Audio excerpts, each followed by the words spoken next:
Using trust to protect your privacy. One great use of trust is to create a layer of anonymity. You can set up a trust, and it's generally a private document, meaning that the general public doesn't have access to it. It's not publicly filed.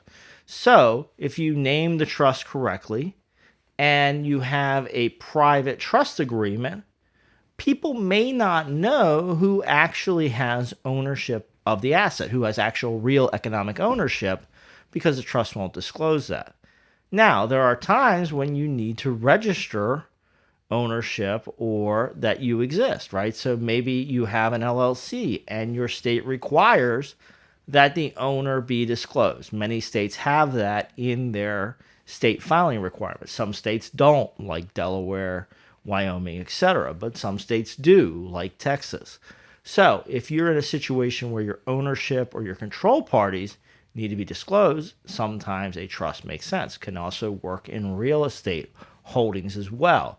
So what can be very simple to do is to correctly insert a trust at different places to help protect anonymity. This can also help against people that are just out shopping for people with deep pockets.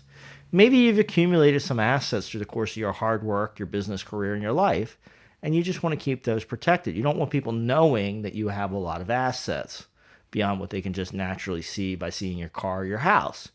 Well, what you can do is you can use a trust to own things so that it's less clear or it's not able to trace to you that you own those assets.